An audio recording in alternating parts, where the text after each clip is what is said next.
Muy buenas tardes a todos los presentes el día de hoy.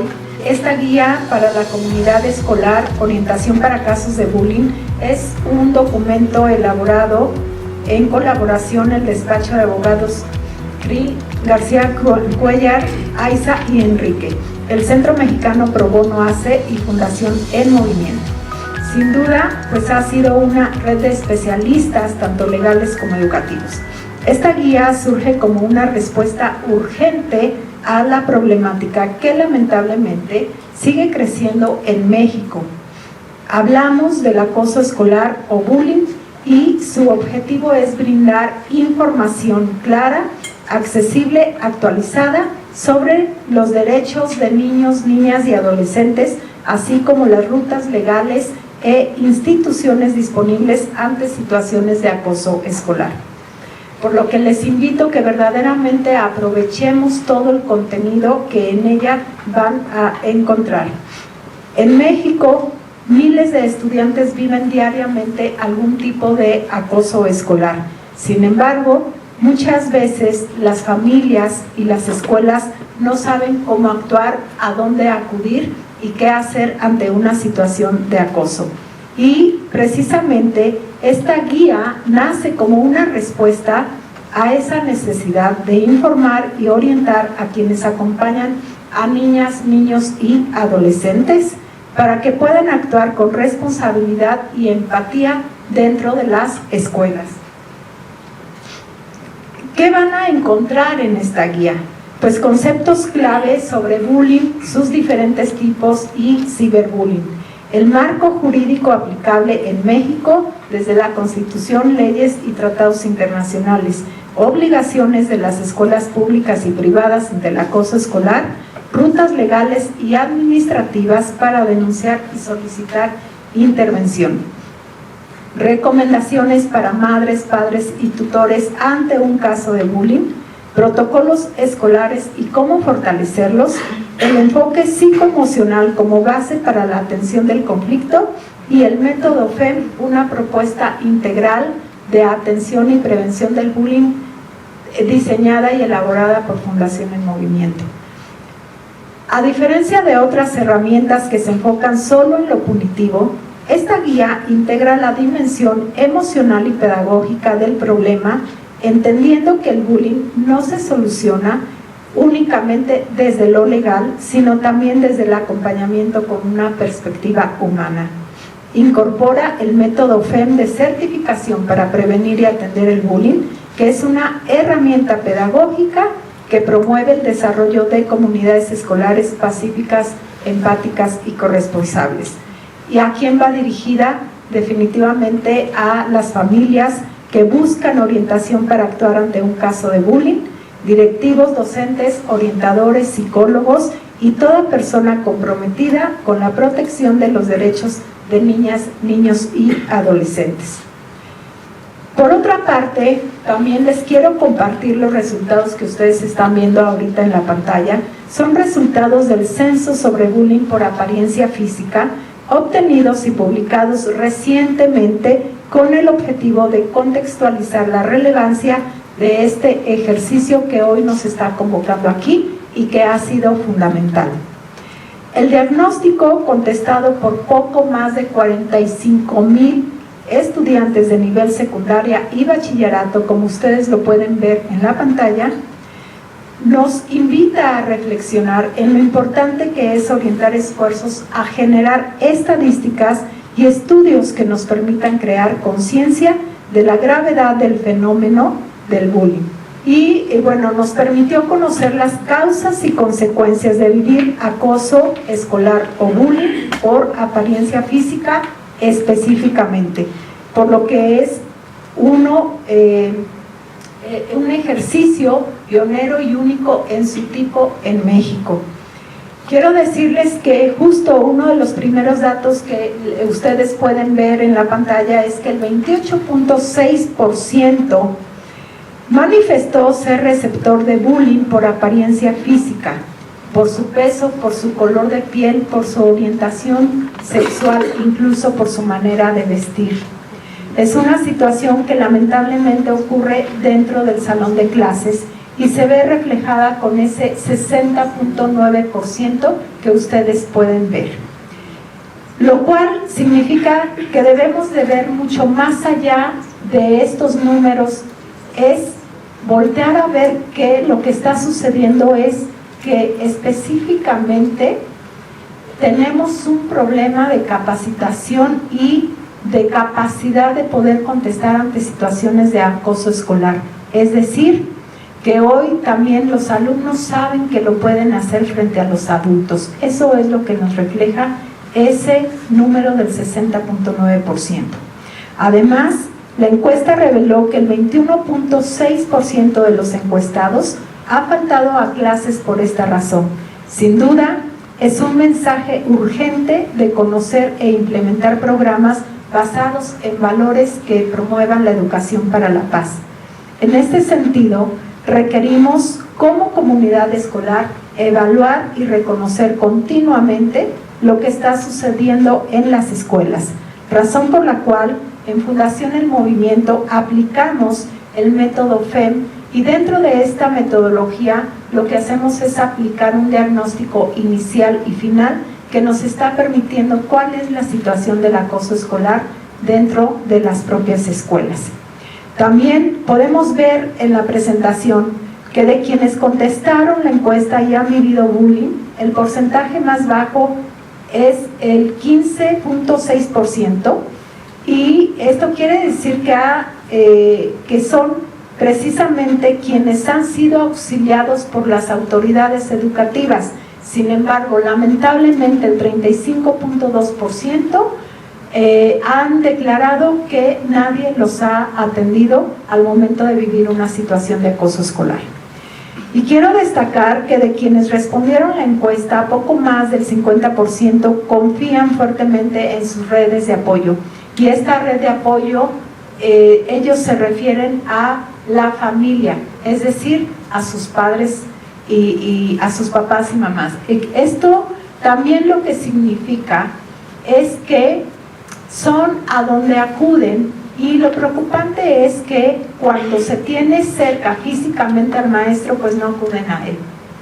Aquí lo importante es también saber si las familias, los padres y madres de familia están capacitados, si tienen estas herramientas de escucha, de guía, de contención, para cuando sus hijos se acercan diciéndoles que están viviendo una situación de acoso escolar.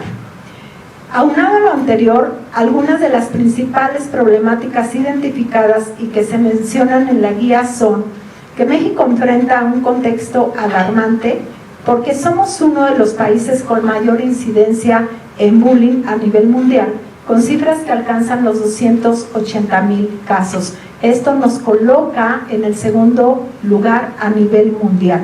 El 28% de los estudiantes de secundaria y bachillerato han experimentado acoso y 2 de cada 10 han faltado a la escuela por esta causa. Esta violencia no solo afecta la salud mental y el rendimiento académico, sino que en los casos más graves han tenido desenlaces fatales.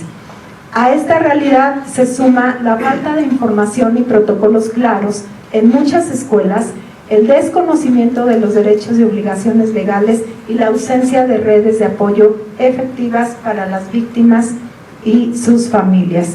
Entonces, con esto nos hemos dado cuenta de que existen áreas de riesgo legal para las escuelas, como son falta de protocolos internos, desconocimiento de la normativa, manejo inadecuado de las denuncias, violación de derechos humanos, ciberbullying y delitos digitales. ¿Cuáles serían estas conclusiones? Bueno, pues que justo no podemos dejar de ignorar que la violencia escolar es un reflejo de una violencia pública que afecta a nuestro país. La normalización de la agresión, la impunidad y la falta de atención oportuna han permeado todos los niveles de la sociedad. Por ello, la publicación de esta guía es más relevante que nunca y representa un llamado a la acción a la corresponsabilidad y al compromiso de todos los sectores para garantizar entornos educativos seguros. Entonces, es una invitación a poder revisarla y sobre todo a implementarla, a pedir que no se guarde en un cajón como lamentablemente muchas veces sucede con los protocolos, que se pueda utilizar día con día para la prevención y la atención del bullying. Muchas gracias. Quiero dar la primera pregunta. La primera pregunta es, hacías referencia a que la guía contiene los conceptos clave, ¿no? sobre acoso, pero también hay otros, ¿no? Y mencionabas que no solo es jurídica, sino que también lo que la hace para mí muy extraordinaria es que también tiene una combinación de temas psicológicos con los jurídicos, ¿no? Entonces vamos a tener primero a tu tema y ya luego vamos con los abogados. Entrando al primer tema, ¿qué papel juegan las emociones y la contención psicoemocional en el abordaje de casos de bullying, previo incluso a ir con un abogado? Bueno, pues en realidad esta es una pregunta que yo creo que muchos de los que aquí son maestros, maestras que están laborando frente a grupo, es algo que saben que es lo primero en lo que debemos de prestar atención. La parte psicológica y la parte socioemocional de los niños, niñas y adolescentes. Incluso antes de llegar a la parte de buscar alguna ayuda con abogados o penal o denunciar o acusar, antes que nada se debe de indagar con los propios niños y ver qué es lo que está pasando desde el hogar, porque aquí es importante mencionar una cosa. Cuando un niño, niña o adolescente genera o recibe violencia escolar, acoso escolar o bullying, tiene que ver con que algo está pasando desde el hogar. Hablábamos hace poco en un curso que tomamos de formación en círculos de paz, todo el equipo de la Fundación, que precisamente el bullying no es un tema de niños y de niñas, es un tema de adultos que hoy está reflejado en la conducta de estos niños y estas niñas. ¿Por qué? Porque si desde casa no están cubiertas sus necesidades básicas, incluso de afecto, es una forma en la que ellos están pidiendo ayuda a través de una conducta que es agresiva. Entonces, antes de enviar el problema a otra escuela, a la calle o al Ministerio Público, es importante saber por qué este niño, esta niña o este joven está generando violencia, qué está pasando en su hogar y qué está sucediendo dentro de la propia escuela que no está encontrando contención para poder responder a la vida de otra forma. Pues me parece interesante y ahorita creo que tiene que ver con la segunda pregunta que te quería hacer, que es de qué manera el método de la Fundación incorpora la educación para la paz como parte de su enfoque para prevenir el bullying. Claro, que precisamente dentro del método FEM nosotros capacitamos a padres de familia para que ellos tengan herramientas para actuar desde el hogar. O sea, por una parte, precisamente quienes tienen una situación de acoso escolar, con quien menos acuden es con el mismo profesor o las autoridades educativas. ¿Por qué? Por diferentes circunstancias, por diferentes razones, ¿no? Sin embargo, sí acuden con sus padres de familia. Por eso el reto es trabajar con padres y madres de familia, porque es donde se gesta el bullying, es en el hogar y se refleja en los salones de clases, en las escuelas. Entonces, nosotros a través del método FEM tenemos dos etapas.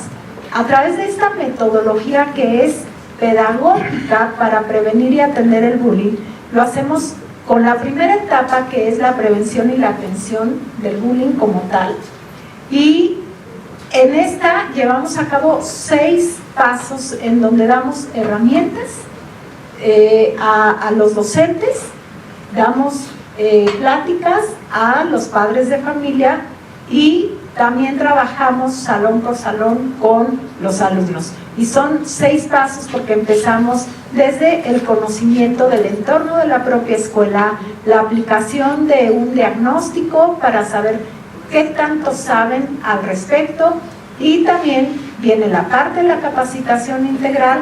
Hay un seguimiento por varias semanas en donde se refuerzan conocimientos y actividades.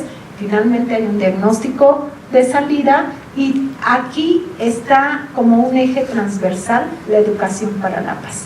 En ningún momento se trata de un tema aislado, sino que viene una segunda etapa en donde trabajamos resolución pacífica de conflictos, comunicación no violenta, y trabajamos estrategias muy específicas de la educación para la paz, para que no se entienda la paz como una utopía, sino que verdaderamente se trabaja con programas que generan valores y armonía dentro del salón de clases y con toda la comunidad escolar. Y no se trata de justificar a quien está generando acoso escolar, pero sí de entenderlo, de entender qué es lo que está pasando desde el hogar, porque puede ser que esté siendo víctima de violencia, incluso de sobreprotección, que la sobreprotección es un tipo de violencia. Puede ser que no está siendo atendido, que no está siendo visto por sus padres, que quizás es alguien que físicamente no cuenta con ellos durante el día, o no hay una comunicación, no hay este cuidado de calidad hacia el propio menor. Entonces, nosotros debemos de ver qué hay abajo de una situación de bullying, tanto esta violencia estructural que tiene que ver con la negación de las necesidades, como con la violencia cultural que tiene que ver con la normalización de la violencia, que son lo que está generando una conducta que conocemos como bullying o como acoso escolar. Entonces, cuando hablamos de una situación de bullying, es importante no generalizar y sí saber qué es lo que está sucediendo, porque cada situación de bullying es diferente y tiene una particularidad. Incluso con aquellos que están recibiendo la agresión, es importante saber qué los lleva a no poder poner un alto de forma pacífica, a permitir que sigan haciendo bullying con él o agrediéndolo.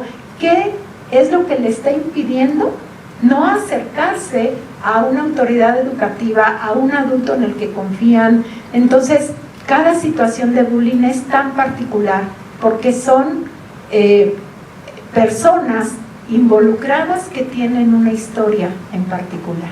Creo que esta guía lo que le va a dar a los docentes precisamente es seguridad y confianza, y también a los padres de familia, porque en el momento en que ellos tengan el conocimiento de qué hacer, del paso a paso, y sepan cómo pueden actuar ante una situación de bullying, eso les va a dar confianza. Yo estoy segura de que si un maestro no hace algo frente a una situación de bullying, no es porque no quiera, es porque no sabe qué hacer, es porque quizás no ha recibido la capacitación necesaria o la capacitación correcta para actuar frente a una situación de bullying. Por eso es una herramienta útil, por eso es una herramienta que les va a dar este conocimiento de qué hacer, y les va a generar esta seguridad para actuar y para poder conversar con los padres de familia y darles también herramientas a ellos. Andrea, voy primero contigo, y esto lo van a ver en la guía, pero lo vamos a tratar de hacer lo más rápido y lo menos denso posible. Pero la pregunta es, un caso de bullying, ¿cuándo puede generar responsabilidad civil para las escuelas o para su personal? En realidad, legalmente, la definición de bullying, y como lo ha establecido en la Suprema Corte de Justicia es un acto u omisión que de manera reiterada agrede física, psicológica, emocional, sexualmente o patrimonialmente a un niño, una niña, un adolescente que está bajo el cuidado de una institución escolar, ya sea pública o privada. Eso quiere decir que legalmente la definición de bullying es intrínseca al centro escolar. Y pues parece que los datos están, al menos de facto, disasociado, ¿no? La definición legal es muy clara. Entonces, evidentemente, dado que la definición de bullying está asociada al actuar de la escuela, pues el bullying puede generar responsabilidad para las escuelas. ¿Cuándo genera la responsabilidad? Bueno, cuando ocurre un acto o una omisión que daña a un estudiante estando bajo su cuidado, y esto se acredita. Entonces, básicamente tenemos dos vías, el acto y la omisión. ¿Qué es el acto? Pues cuando la escuela o su personal realiza una conducta de acoso o una conducta violenta que daña al menor, y es una conducta reiterada. Y la omisión es cuando la escuela y su personal falla en su deber de debida diligencia. ¿De qué? De prevenir, de detectar, de intervenir y de sancionar el bullying que se comete bajo su cuidado. En esos casos se actualiza la responsabilidad civil. ¿Qué implica la responsabilidad civil? La responsabilidad civil implica que la escuela o el personal puede ser obligado a resarcir los daños. ¿Qué daños? Todos los daños materiales que sufrió la víctima, gastos médicos, gastos por terapia, gastos en su patrimonio, ¿no? Que pues ya le destruyeron la mochila, o sea, gastos en su patrimonio, o gastos por daño moral, o bueno, resarcimiento por daño moral. ¿Qué es el daño moral? Es la cuantificación del sufrimiento emocional que tiene el estudiante. Y entonces, pues, las cortes de los jueces lo que hacen es, hacen una evaluación de este daño, basándose en la gravedad del daño, el grado de negligencia de la institución o de su personal, y la capacidad económica que tienen tanto la escuela como el personal, pues, de hacer un resarcimiento, de pagar los daños. Pero además, el objetivo del resarcimiento, según la Suprema Corte, es evitar daños futuros. Entonces, pues trae, digamos, implícita una especie de penalidad, y por eso pues es muy relevante que las escuelas y los centros dejen de parecer un 15%, porque legalmente pues están intrínsecos en la definición de bullying y la responsabilidad está de su lado. Santiago, vamos un poquito a la parte de la responsabilidad penal. Y son dos preguntas. La primera es, ¿una escuela pública o privada puede tener responsabilidad penal determinada? O sea, ya establecimos que puede haber responsabilidad civil. ¿Puede tener responsabilidad penal derivada de un caso de bullying? Esa es la primera pregunta. Y la segunda pregunta es, cuando un caso de bullying puede constituir realmente un delito en el derecho penal. Quizás es lamentable verlo así, pero las instituciones públicas no pueden ser responsables penalmente. Aunque el Estado debe ser el primer garante y el primer preocupado en tratar de evitar este tipo de violencia al interior de los planteles, entonces lo tendrá que hacer a través de transmitir esta responsabilidad a quienes son los encargados de los planteles, a los directivos, a los maestros, etcétera, quienes sí podrán tener responsabilidad individual. Y si quieren, ahorita voy a ese punto. Las escuelas privadas, ¿cuándo pueden tener? Bueno, es complicado. ¿Por qué? Por la forma en que lo define el Código Nacional de Procedimientos Penales. ¿Cómo puede tener una persona jurídica privada responsabilidad penal? Pues cuando se comete un delito a su nombre, por su cuenta, en su beneficio o con los instrumentos que proporciona, siempre que haya habido una inobservancia del debido control al interior de la organización. Entonces, creo que es difícil que se cometa un acto de bullying por nombre, por cuenta, en beneficio de un centro escolar. quizás con los instrumentos que proporciona el centro escolar sí podría darse.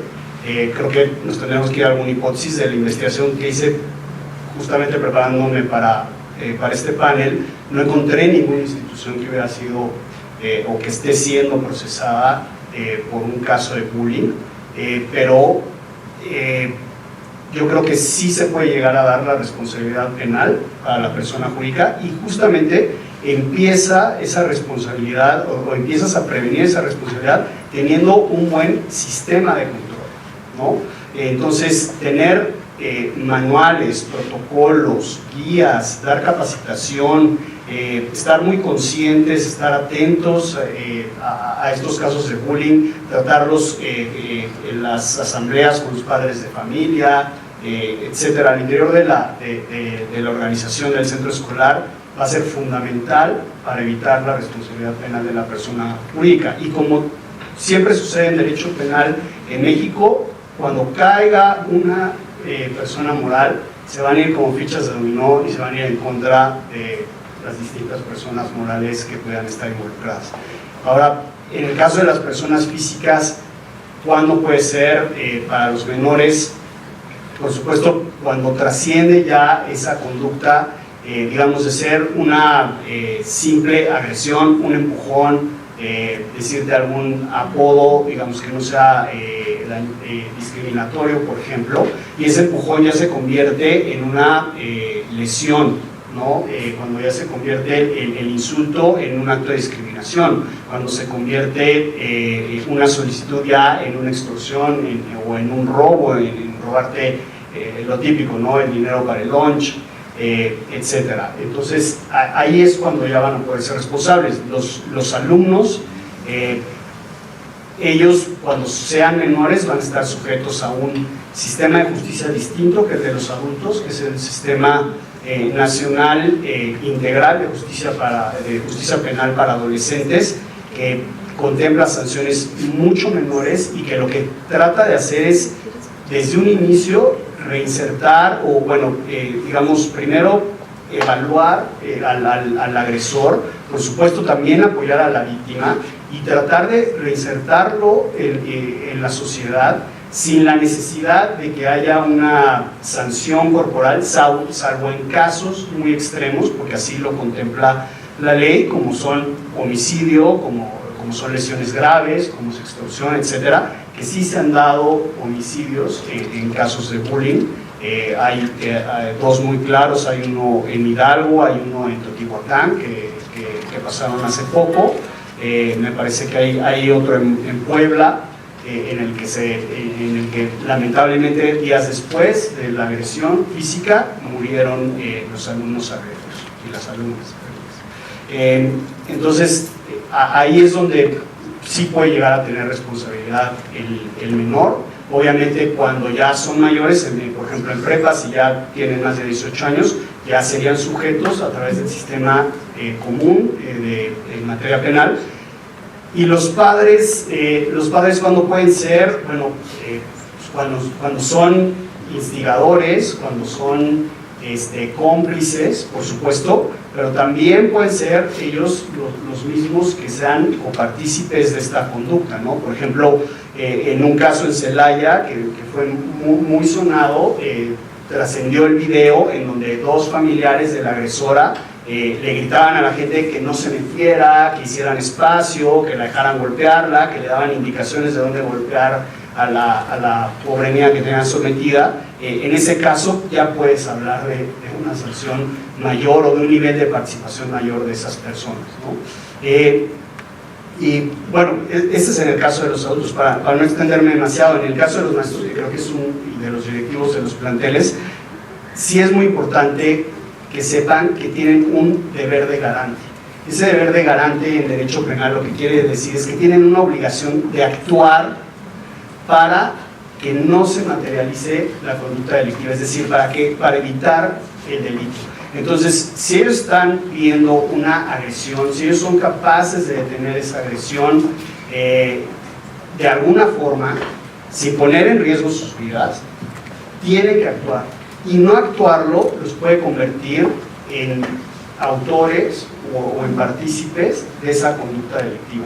Entonces, ahorita hablaban de seguridad, de darle seguridad de actuar y que muchas veces no tienen conocimiento. Estoy de acuerdo, pero sí tienen que tener conocimiento que de no actuar puede tener una consecuencia jurídica que los puede llevar a la privación de libertad.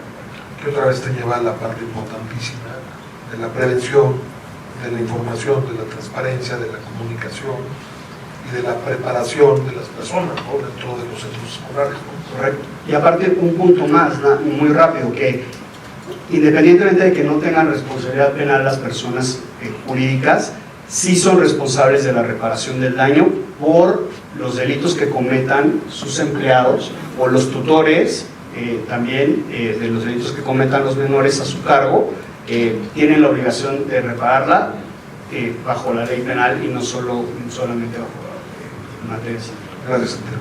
¿Cómo pueden ellos presentarse ante las autoridades y cómo se pueden apoyar de las distintas autoridades escolares a nivel federal, a nivel estatal y a nivel local, para prevenir los casos de bullying? O sea, hay un poquito que se puede hacer, porque creo que eso también obviamente lo estamos tratando en la guía, entonces si nos puedes un poco explicar de eso.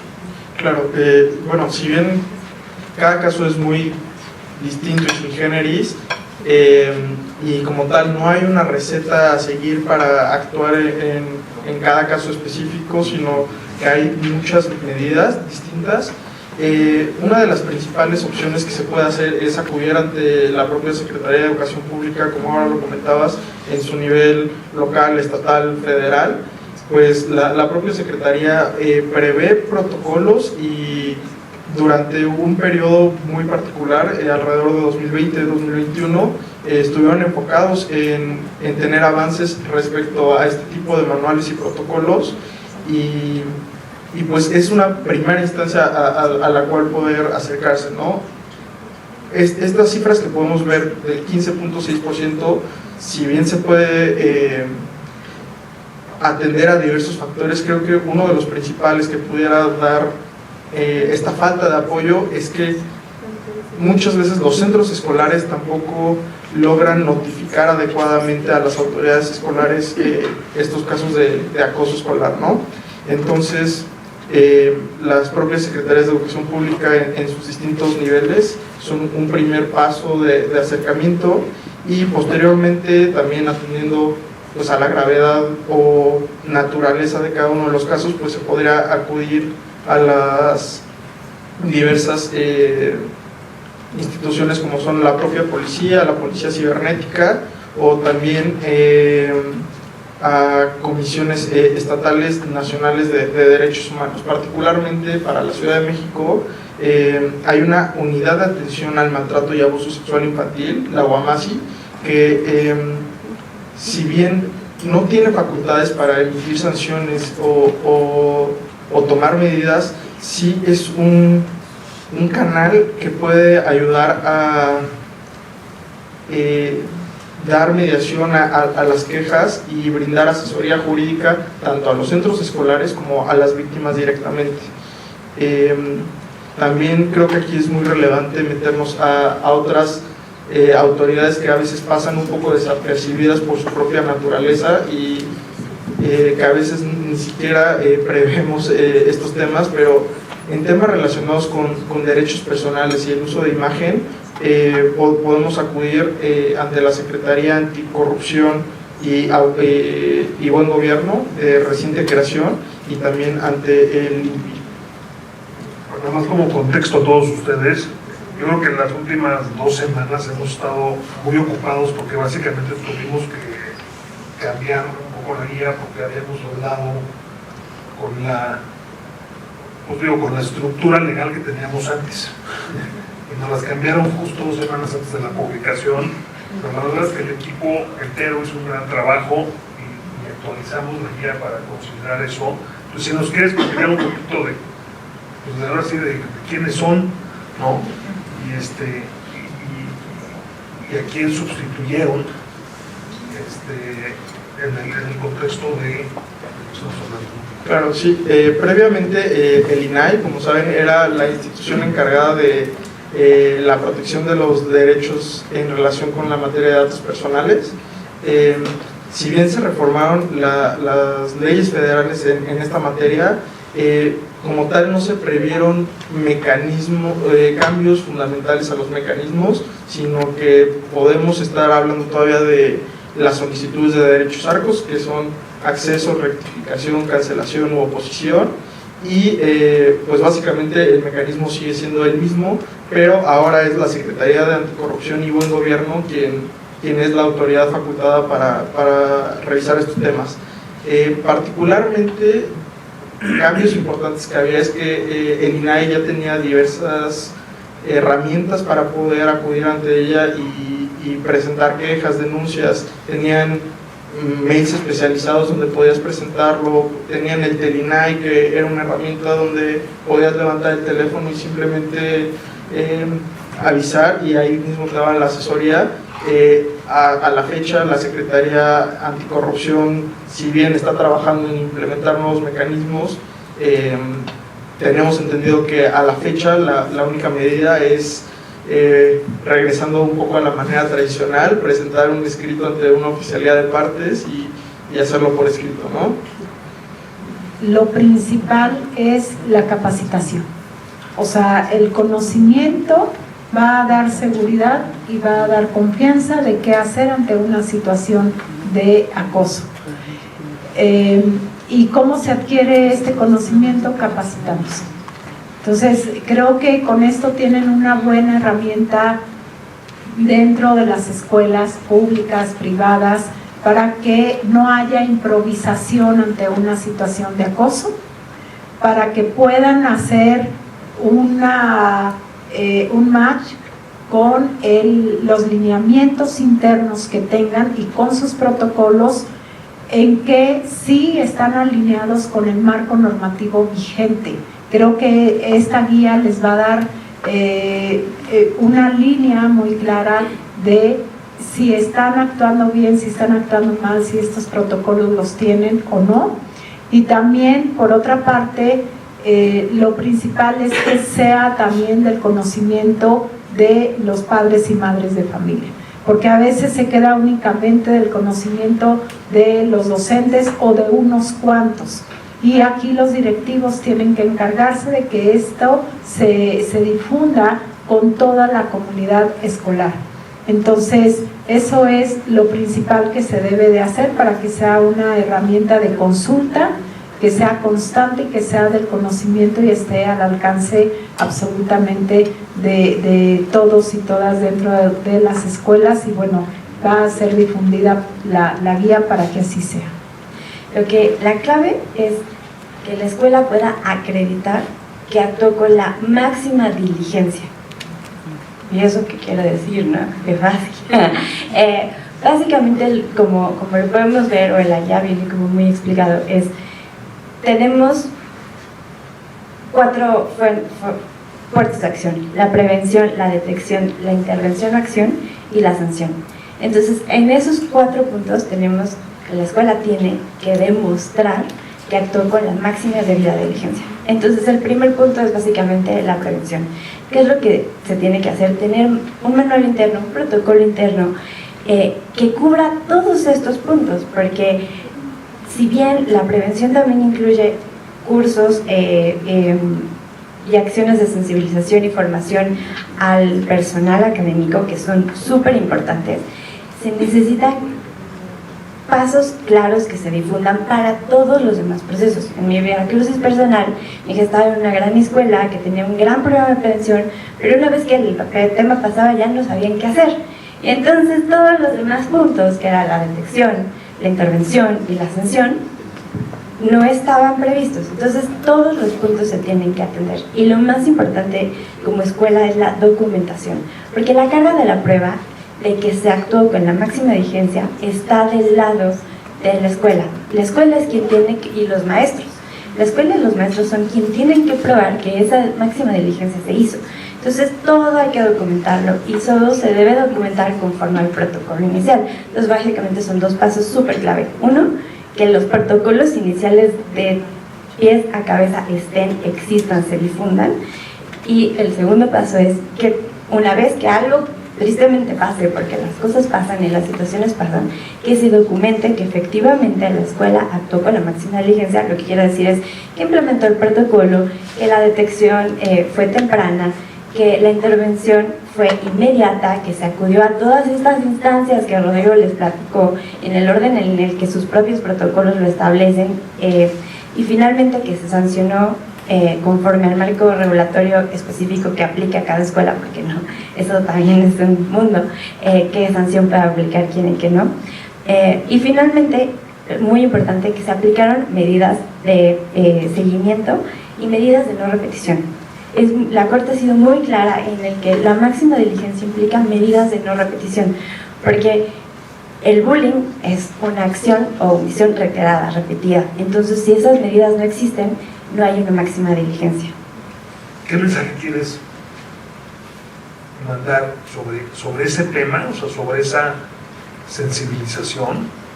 Porque sí son importantes, o sea, desde un punto de vista jurídico también es muy importante. Pues si tú te quieres defender, tiene que haber mucha claridad, estar muy bien documentado, que sensibilizaste a los padres de familia en todo momento y de manera continua, ¿no?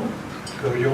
Entonces, ¿cómo, o sea, a esas gentes, no son tanto un mensaje de a quienes piensan así, sino cómo les haces pensar diferente, cómo les haces entender de lo que estamos hablando, ¿no? Y perdón que ya te puse, pero ya tendría pregunta que Una de las cosas principales es que todos, grandes, chicos y de mediana edad, dejemos de pensar que el bullying es parte de la vida o de la etapa de alguien, porque no es parte de la etapa de nadie. A veces se dice, es que es la edad, es que ya se les pasará, es que así se llevan, es que porque son niños, es que porque son jóvenes, es normal. No, o sea, seguramente muchos de aquí, si yo les preguntara si vivieron bullying durante su etapa escolar, probablemente, y entre esos me cuento yo no viví bullying. Entonces no es parte natural de la etapa escolar de cualquier persona. Entonces primero lo debemos de dejar de normalizar, y esto lo hacemos precisamente con las intervenciones que trabajamos con los padres de familia en las escuelas. Una de las cosas que hacemos precisamente es trabajar con los círculos de paz, a través de los círculos de diálogo, en donde ellos puedan darse cuenta que el dolor que comparten, que las preocupaciones son parte de todos, y que no solamente uno de ellos está viviendo el miedo, el dolor, la preocupación de que sus hijos puedan ser generadores o quienes reciban la violencia. Entonces, creo que lo más importante es que también nos demos cuenta que el bullying deja heridas muy profundas y que no es parte de la vida, y que cuando se manifiesta es un grito de ayuda, ya sea de quien lo está recibiendo o de quien lo está generando. Yo nada más agregaría para los centros escolares aplicar tolerancia cero, que se sancionen todos aquellos casos de bullying, que se investiguen, que se sancionen, que se siga el proceso, y por otro lado colaborar con las autoridades, que sea el centro escolar el primero que denuncie cuando un acto de bullying ya constituye un delito, y después colaborar con las autoridades. Creo que esa es la mejor forma en que un centro escolar puede decir actué conforme a derecho, no estoy de acuerdo con esto, funcionaron mis protocolos y todo el sistema que tengo integrado para tratar de evitar esto. Oye, antes de entrar a las preguntas de todos ustedes, yo tengo una última pregunta. ¿Cómo mide el colegio la sanción que aplicó al caso concreto, y cómo se asegura que sea correcta la relación entre el acto y la sanción?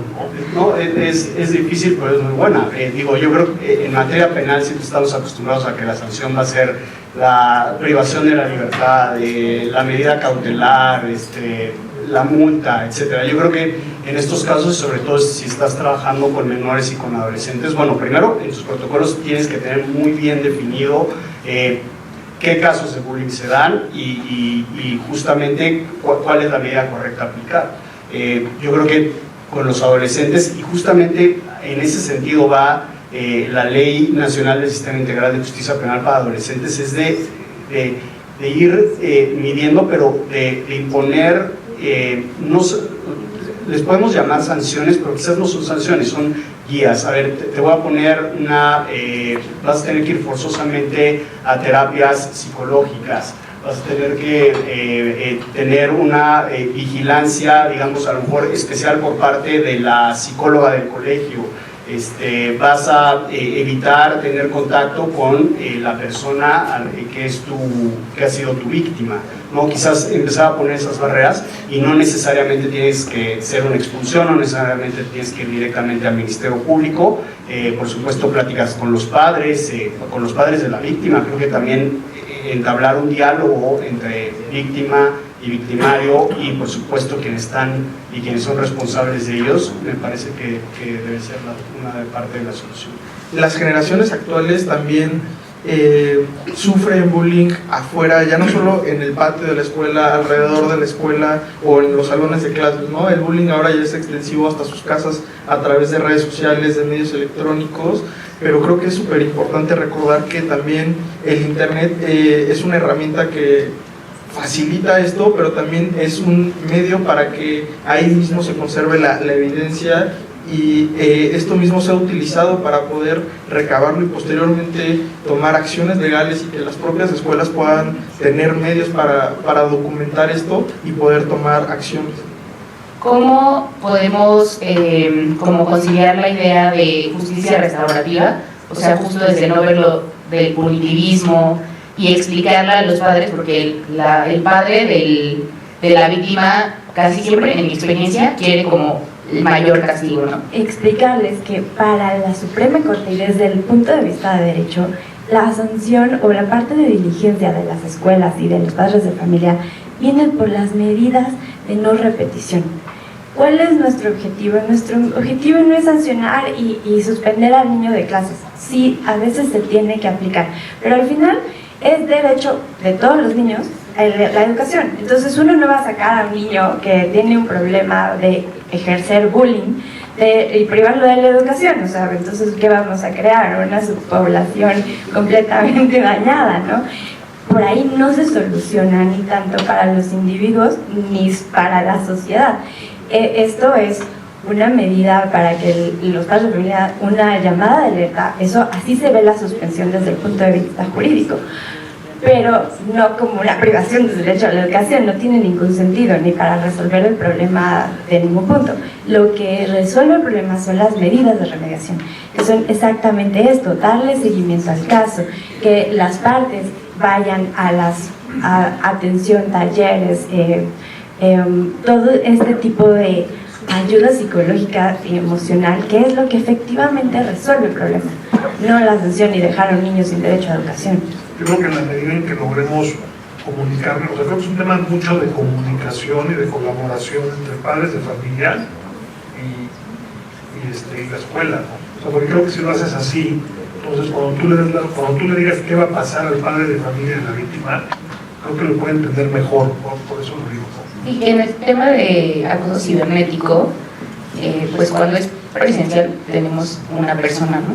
Pero en tema de acoso cibernético casi siempre son cuentas falsas o cuentas alternas. Entonces, ahí como cuál es la propuesta de atención, o cómo debemos de actuar como escuela según como para estar también protegidos en el tema legal.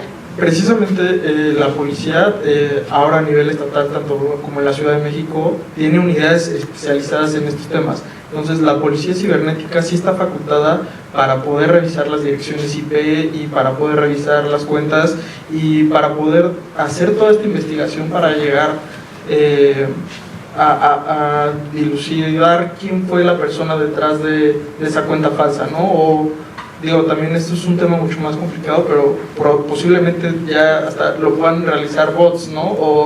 O la inteligencia artificial, o también podemos ya involucrar justo a estas autoridades como como el INPI en caso de que se difundan imágenes falsas, ¿no? O también a la Secretaría de Anticorrupción y Buen Gobierno, porque como lo comentábamos, pues están haciendo un mal uso de la imagen posiblemente de una víctima, o también posiblemente estén tratando datos personales de mala manera, ¿no? Entonces, pues sí, creo que principalmente la policía cibernética de cada uno de los estados es la primera instancia a quien se debería acudir, pero también no dejar de lado estas dos autoridades administrativas que son la Secretaría de Anticorrupción y el propio Instituto de la Propiedad Industrial.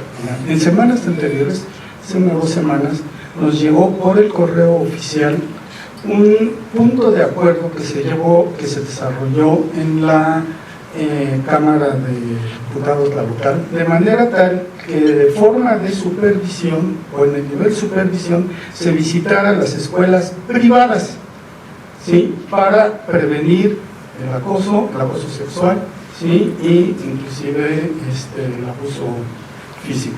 ¿Por qué únicamente las escuelas privadas? Digo, el primer punto es porque son responsables solamente las instituciones privadas y no las públicas. Creo que ahí el legislador lo pensó desde un punto de vista económico, sinceramente, en el Código Nacional de Procedimientos Penales, porque si lo pudieran hacer las instituciones públicas, el Estado estaría quebrado, más quebrado de lo que ya está. Esa es la realidad, y todos estarían sancionados.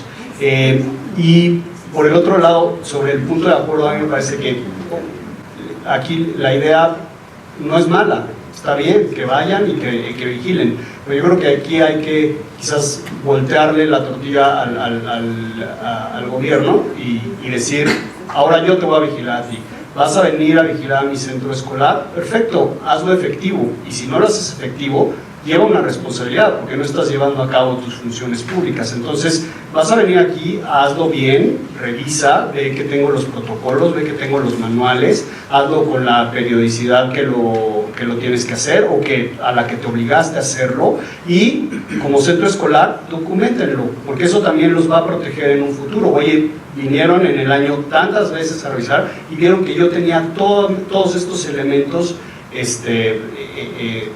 ya implementados, y ahora me quieres achacar responsabilidad penal, pues va a ser mucho más difícil, incluso también la civil, ¿no? En el caso de que los protocolos no funcionen, en el caso de que las autoridades del plantel no quieran tomar cartas en el asunto, en el caso del bullying, ¿cuál es la vía legal específica que tenemos nosotros los padres de familia para coaccionar a estas autoridades educativas a tomar cartas en el asunto? Y también lo que mencionaba la licenciada Andrea, de que sí tienen derecho a la educación, el boleador tiene derecho a la educación, pero me parece que también los demás estudiantes tienen derecho a tomar su educación en paz. Entonces, ¿hasta qué punto tiene derecho el buleador a seguir recibiendo atención en el plantel, ya sea público o privado, antes que se le expulse? Digo, lo que es muy importante como padre de familia es básicamente lo mismo que en el centro. Tienes que tener todo bien documentado, tienes que tener la documentación de que fuiste a la escuela, de que le pediste sus protocolos, de que, o sea, si tú hablas a la escuela y dices, oye, está molestando a mi hijo, sí, venga señor, siéntese, por favor, eso no sirve. O sea, tú tienes que redactar un escrito, meter el escrito, tener el escrito firmado por el centro educativo que te lo recibió, pedirles una respuesta por escrito, decirles cómo te lo van a atender. O sea, es que eso es como padre de familia y nadie te lo dice. Eso es lo que tienes que hacer. ¿Perdón? Es la vía ordinaria civil entonces a la que tenemos que acudir. Es pregunta para todos los padres que pueden llegar a tener el caso de bullying y que muchas veces son ignorados por las autoridades educativas. La pregunta es la vía específica, entonces sería la ordinaria civil. Sí, pero antes de llegar a eso, primero tienes que tener bien hecho tu caso. Porque si tú llegas y dices, la escuela no está, vas a tener que probarlo todo en la demanda civil. Entonces, el primer paso antes de irte a meter una demanda civil en contra de la escuela, porque eso es lo que tendrás que hacer, es documentar todo, que ya tengas todo y de verdad sea pues el recurso listo para eso. Y yo creo que también algo muy importante que tendrías que hacer es también ir con la autoridad educativa de estatal. O sea, en mi cabeza tendría una parte de documentarlo, Sí. es hacer una especie, no es denuncia formalmente, No, sí, pero es sí una es denuncia una ante la denuncia SEP, tal cual. ante la Secretaría de Educación Pública Es correcto, y te dan un del Estado, porque eso te va a ayudar a documentar tu caso en la vía civil. Y eso te va a ayudar a causar comunicación entre la autoridad y la escuela, que después te van a poder, o sea, que creo que te va a servir a ti muchísimo, a ti padre de familia, para seguir armando tu asunto y sobre todo para provocar una respuesta de la escuela, ¿no? Y correcto, y entonces otra vez regresas con la escuela y les dices, ya hablé, ya tengo el número en la SEP, este es el número, comunícate con la SEP te va a buscar y va a dar seguimiento a este caso. O sea, es un proceso bastante largo, no es solamente ir con la directora a hablarle por teléfono y decirle esto está pasando y nadie me hace caso. O sea, sí hay que documentar las cosas, y cuando decimos documentar es paso 1, aquí está lo que está pasando, estos son los hechos, el día tal pasó esto, yo te avisé, aquí está el escrito. Paso 2, fui a la SEP, abrí mi caso, la SEP me dio este número de expediente, tiene este seguimiento. Paso 3, hay un mensaje o un email, ya fui a la policía cibernética, aquí está el reporte en la policía cibernética. Paso 4, regresé con la escuela y entonces cuando todos esos pasos se agotan es cuando uno acude a la demanda civil. Ahora, la verdad es que cuando la escuela normalmente ve pues que ya estás haciendo o aplicando un procedimiento, pues normalmente puedes empezar con, bueno, yo quisiera pensar que no hay una escuela que te va a ignorar completamente, ¿no? O sea, pero al final el éxito como padre de familia sí depende de que tú hagas todos esos pasos. No hay que separar a los individuos de la sociedad, separarlos no sirve de nada, hay que buscar la forma de que sean, de que puedan coexistir en una sociedad como gente de bien. Eso es lo que busca el sistema penal, busca la reinserción social, no busca separar células cancerígenas que cohabitan aquí. Digo, hay gente que necesita tratamiento médico, psiquiátrico y que a lo mejor no puede estar conviviendo en forma normal en la sociedad, pero la idea es darles el tratamiento, darles el cuidado para que puedan coexistir con los demás en paz, en armonía.